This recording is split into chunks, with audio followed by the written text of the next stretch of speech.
Assalamualaikum warahmatullahi wabarakatuh. Perkenalkan, nama saya Desi Ramelia dengan NIM 2030202228 dari kelas PAI 20027. Di sini saya membuat video untuk memenuhi tugas ujian tengah semester mata kuliah pengembangan media dan sumber belajar, yang dimana dosen pengampunya adalah Ibu Dr. Khairawati MAG. Di sini saya akan menjawab soal yang pertama. Ada berbagai macam jenis media pembelajaran.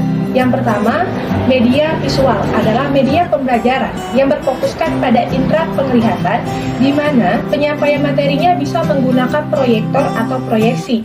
Contohnya ketika menggunakan PowerPoint pada saat belajar. Yang kedua, media audio adalah media pembelajaran yang berfokuskan pada indera pendengaran, yang dimana pada saat penyampaian materinya menggunakan suara untuk menarik perhatian peserta didik pada saat belajar. Contohnya yaitu radio. Yang ketiga, media audio visual adalah media pembelajaran yang menggunakan suara beserta dengan gambar bergerak yang berasal dari satu sumber. Contohnya yaitu video. Yang ketiga, media multimedia adalah gabungan dari berbagai media untuk menyampaikan informasi.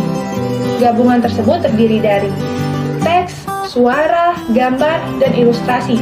Contohnya yaitu siaran televisi. Yang kelima, media realita adalah media pembelajaran yang menggunakan alat-alat atau benda secara nyata atau secara apa adanya. Contohnya yaitu ketika guru mengajak siswanya ke kebun binatang untuk memperkenalkan langsung. Di sini saya akan menjawab soal yang kedua. Ada macam-macam kriteria dalam pemilihan media pembelajaran. Yang pertama, jelas dan rapi. Media pembelajaran yang ditampilkan itu harus jelas dan rapi dalam penampilannya. Yang harus diperhatikan meliputi format sajian, tulisannya, gambarnya, serta suaranya. Yang kedua, bersih dan menarik. Bersih dalam artian tidak menampilkan hal yang tidak perlu ditampilkan di dalam media pembelajaran, serta media pembelajaran yang ditampilkan itu harus menarik dan tidak membuat siswa menjadi bosan. Yang ketiga, cocok dengan sasaran, yang berarti bahwa media pembelajaran itu harus sesuai dengan siswa yang diajarkan.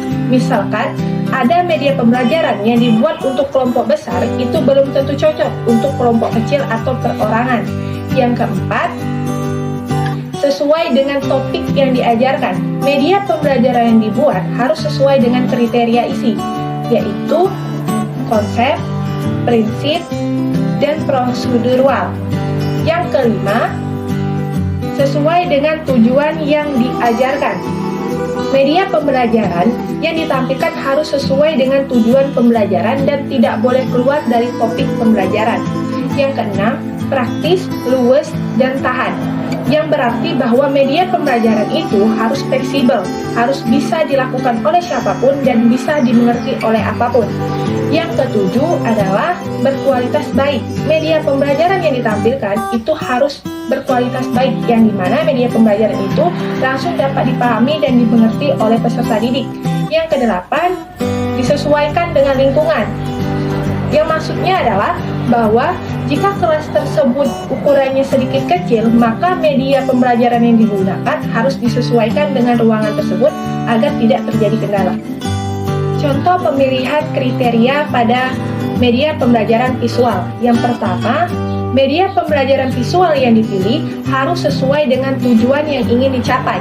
Yang kedua, memperhatikan kebutuhan dan keterampilan peserta didik, serta bersifat fleksibel, ekonomis, sederhana, dan mudah digunakan oleh guru. Yang ketiga, media visual yang dipilih itu harus jelas, harus mudah dipahami dan dimengerti oleh peserta didik. Baiklah, di sini saya akan menjawab pertanyaan yang ketiga.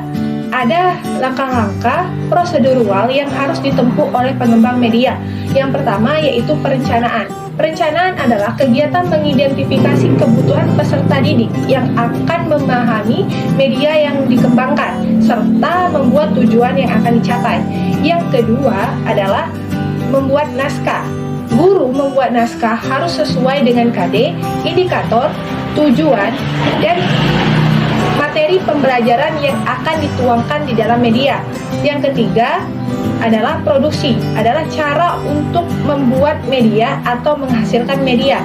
Dan yang terakhir yaitu evaluasi, adalah kegiatan mengecek atau melihat apakah media yang telah dihasilkan tadi telah sesuai dengan kriteria yang ada.